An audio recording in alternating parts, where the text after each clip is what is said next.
Subscribe to our YouTube channel and don't forget to press the bell icon to get all the latest updates. नमस्कार, मैं हूं अनूप और आप देख रहे हैं मोजो स्टोरी। पिछले 8 महीने से जहां किसान आंदोलन थमने का नाम नहीं ले रहा है, वहीं देश की संसद जो है ठीक ढंग से चल नहीं पा रही है। किसान आंदोलन के मुद्दे पर कुछ भी बात संसद के अंदर नहीं चल पा रही। ऐसे में आज से जो है किसान नेता खुद से अपना किसान संसद, जी हाँ, दिल्ली के जंतर मंतर पर आज से किसान संसद चलाने का आह्वान कर चुके हैं।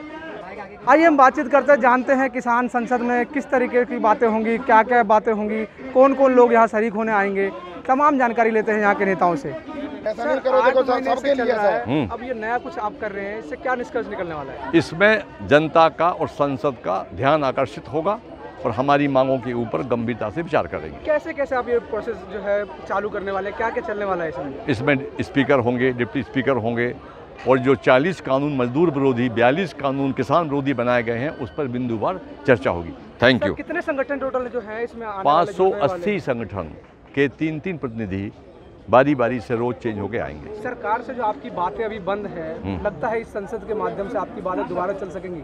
संभावना है। कैसे?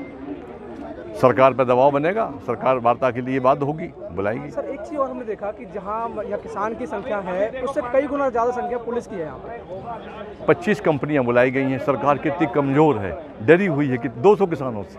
Thank you. सर, कौन कौन सी कानून है, एक बार दोबारा उस पर नज़र डालेंगे आप?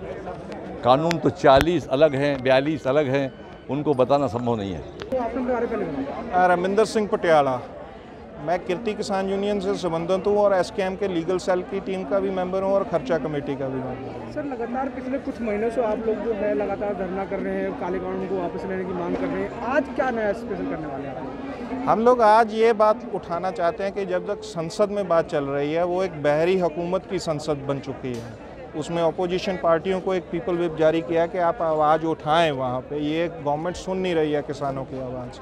तो आज बाहर किसान संगठनों के कार्यकर्ता आकर एक चुनी हुई संसद चला रहे हैं, उसी तरह से प्रोसीडिंग चला रहे हैं, दिखा रहे हैं, क्योंकि गवर्नमेंट ये भ्रम फैला रही है कि जैसे हम लोगों को कुछ मालूम ही नहीं, हम लोग कोई जानते नहीं हैं इस बातों को। तो आज हमारे भी स्पीकर बैठे हुए हैं, डिप्टी स्पीकर बैठे हुए हैं, 6 लोगों का अध्यक्ष मंडल है और उसमें 3 सेशन चलाएंगे। और जो एपीएमसी मंडी को रिप्लेस कर रहा एक्ट है, जो ट्रेड और कॉमर्स के मामले में इस गवर्नमेंट ने बनाया, उसका किस तरह से किसानों के खिलाफ है, ये किस तरह से देश की खेती के खिलाफ है और किस तरह से ये नुकसान पहुंचाएगा देश की खाद्यान्न सुरक्षा को, ये सभी बातें यहाँ पे उठा रहे हैं। और ये बातें उठाकर हम दिखाएंगे कि ये भ्रम फैलाया जा रहा है और आपके ज़रिए ये बात पूरी दुनिया में जाएगी कि किसान क्लॉज वाइज क्लॉज इनको हरा चुका है। ये सिर्फ हठ धर्म कर रही है गवर्नमेंट। और मैं एक आखिरी बात कहकर समाप्त करना चाहूँगा, किसान को ये हल्के में न ले। किसान अपनी फसल बोता है तो उसे काटता भी है। ये फसल हमने बोई है और हम काट के जाएंगे। मोदी को पीछे। एक तरफ संसद में जो है आज पार्लियामेंट चल रहा है, दूसरी तरफ आप लोगों ने जंतर मंतर पे अपना पार्लियामेंट चला रहे हैं, तो क्या प्रोसेस रहेगा? कैसे कैसे आप लोग कब तक चलाएंगे? डेली कैसे कैसे लोग बैठेंगे यहाँ पे? देखिए, 13 अगस्त तक ये पार्लियामेंट का सेशन का अभी इन्होंने डेट अनाउंस किया है और 13 अगस्त तक हमारे जत्थे तैयार हैं, हमारी लिस्टें बन चुकी हैं, लोगों ने नाम लिखाया। हम तो ये सोच के आए थे कि हम जेल जाएंगे, या संसद होगी या जेल जाएंगे। 6 महीने के लिए माइंड बनाकर लोग तैयार बर तैयार बैठे हुए हैं। तो 13 अगस्त तक चलेगा। रोज़ नया किसानों के संगठनों के जत्थों के लोग आएंगे, रोज़ नए डिप्टी स्पीकर होंगे, सेशन वाइज डिस्कशन होगी और इन तीनों कानूनों और एमएसपी लीगल गारंटी क्यों, इसके डिफरेंट एस्पेक्ट पे रोज़ चर्चा होगी यहाँ पे। ये प्रोटेस्ट फोरम का एक नया रूप है जिसको हम लोग अंजाम देने जा रहे हैं यहाँ पे और इससे अपनी बात ले जाएंगे। अगर गवर्नमेंट 13 से एक्सटेंड भी करेगी तो हम लोग रेडी है, हमारे पास बहुत सारे जत्थे। कितने संगठन के लोग जो हैं यहाँ पे? आज 60-70 के करीब संगठनों के लोग आए हुए हैं और इसमें जो रिप्रेजेंटेशन है 200 में से भागीदारी, क्योंकि पंजाब ने आंदोलन खड़ा किया है तो एक ऑनर के रूप में उन्होंने आधा नंबर पंजाब को दिया है। 50 from Punjab and 50%, 100 from Punjab and 100 from other states.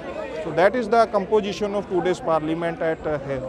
बड़े बड़े चेहरे कौन कौन से भाग लेने वाले हैं? बड़े बड़े चेहरे सभी बड़े हैं। ये किसानों की संसद है और किसानों के प्रतिनिधि हैं, सभी बड़े हैं। फिर भी सीनियर किसान लीडर्स में से रिकेश टकैत हैं, सुरेश कौत जी हैं, सतनाम सिंह अजनाला हैं, मंजीत सिंह धनेर हैं, पंजाब से काफ़ी बड़े किसान नेता हैं, हरमीत सिंह कादियाँ हैं मनजीत सिंह राय हैं, हनन मुल्ला हैं, तो सो मैनी है, मैं आपको कितने कितने नाम। एक सवाल और आखिरी मेरा सवाल है, लोगों का कहना है, बहुत से लोग कह रहे हैं कि किसान रैली में जो है दरार आ गई है, किस तरीके की दरार आ गई है? ये लोग कह रहे हैं, आपके सामने कोई दरार नहीं, बैठे हुए हैं। संयुक्त किसान मोर्चा यूनाइटेड है, इस गवर्नमेंट ने इसको तोड़ने की, इसकी यूनिटी को ब्रेक करने के लिए बहुत कुछ किया है, बहुत फाल्स प्रोपेगेंडा है। संयुक्त किसान मोर्चा यूनाइटेड है, यूनाइटेड रहेगा।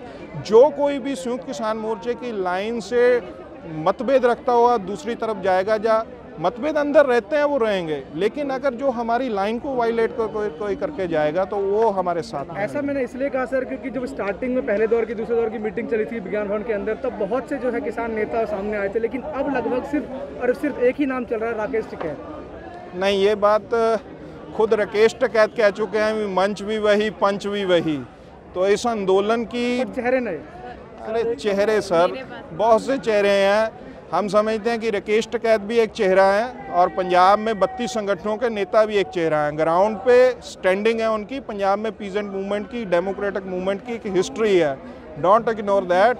ये मूवमेंट इस तरह से ख़त्म नहीं होने जा रहा है। राज्यपाल साहब हैं, निर्भय सिंह डुडिके हैं, जगजीत सिंह डल्लेवाल हैं, सो मैनी लोग, इन्होंने 50 साल से ऊपर का समय हो गया जब से ये किसानों के लिए काम कर रहे हैं। आपकी जितनी संख्या है, जितने किसानों की संख्या है और जितनी पुलिस की संख्या है, वो कई ज़्यादा है अभी। हाँ, दैट इज़ ए स्ट्रेंज। सिर्फ 200 किसान और 30,000 पुलिस पर्सनल लगाए हुए हैं, जैसे हम लोग किसी बाहर के मुल्क के कोई ऐसे आदमी क्रिमिनल हों जो इस मुल्क को लूटने के लिए आ जाएं। ये इनको बहुत डर लग गया कि कहीं हमारी संसद चोरों की, इनमें बहुत से चोर बैठे हुए हैं, ठीक है ना, तो उनकी ये है। हम तो उनको ये विप जारी कर रहे हैं कि भैया कोई ढंग से काम कर लो, इसको रिपील कर दो, ठीक है, और MSP पे लीगल राइट दें। सर, परमिशन लेने में आपको क्या क्या तकलीफें आई, क्या क्या दिक्कतें हुई? देखिए, हम लोगों ने अपना प्रोटेस्ट अनाउंस किया था, दिल्ली पुलिस ने खुद कांटेक्ट किया और उसमें ये कहा कि भी ठीक है, क्या करेंगे। हमने अपना प्रोग्राम बता दिया उनको कि हम अपनी संसद ऑर्गेनाइज करेंगे, सिट इन के रूप में है, ये एक किस्म से नई फॉर्म ऑफ सिट इन है, तो हम लोग इसमें आए हैं। अब उन्होंने इसके लिए इतना बंदोबस्त कर दिया, और आज तो ये था कि 2 रेजोल्यूशन पहले ही सेशन में पास किए। पहला, जो किसान शहीद हुए उनको श्रद्धांजलि दी गई इस आंदोलन में, या इस आंदोलन से पहले भी जिन्होंने किसान लहर के लिए कोई शहादत दी है, उन सभी को नमन किया गया, श्रद्धांजलि अर्पित की गई। और दूसरा, जो आप लोगों को रिस्ट्रिक्ट किया गया, रिस्ट्रिक्शन लगाई गई, ये मीडिया की आज़ादी पे हमला किया गया। ये गवर्नमेंट किसानों की आवाज़ दूर तक जाने ही नहीं देना चाहती। ये उनको इंटॉलरेंस के रूप में चल रही है कि ताकि अपना झूठ इसका बेनकाब ना हो जाए। ये कह रहे हैं कि ये बहुत अच्छे हैं, देखिए हमारे 2 हाथ हैं। ये कहेंगे कि एक हाथ काट लेंगे तो आप मान लीजिए ना, हमें 2 ही हाथ हमारे चाहिए, हम एक हाथ कटवा कर वापस नहीं मुड़ना चाहते। रिपील तीनों कानून और MSP पे legal guarantee, that is our demand, और वो इनको फुलफिल करनी पड़ेगी। तो जैसे कि हमारी अभी किसान नेताओं से बातचीत हुई, तो उनका कहना है कि सरकार जो है पिछले 8 महीने से उनकी बात नहीं मान पाई है। ऐसे में इनका नया तरीका है ये किसान संसद के जरिए सरकार तक अपनी बात पहुंचाने का, ताकि सरकार जो है वो तीनों कानून वापस कर ले। ऐसे में यहाँ ये भी पता चला कि 80 संगठन के लोग जो हैं आज शरीक हुए हैं यहाँ किसान संसद में, और आने वाले दिनों में लगभग 13 अगस्त तक जो है इनका ये संसद चलने वाला है जंतर मंतर पे। ऐसे में लगातार और भी अन्य संगठन के लोग आके यहाँ जुड़ते रहेंगे। यहाँ कुछ स्पीकर बनाए गए हैं, वो स्पीकर जो हैं आके बात करेंगे, लोगों को मोटिवेट करेंगे और सरकार तक अपनी बात पहुँचाने का जो है वो लगातार कोशिश करते रहेंगे। अब बने रहिए हमारे साथ, देखते रहिए मोजो स्टोरी। मैं हूँ Anoop. It's great to see you here. Thank you for watching our work. If you haven't subscribed yet, don't forget to click the bell icon and subscribe to Mojo Story and support independent, robust journalism.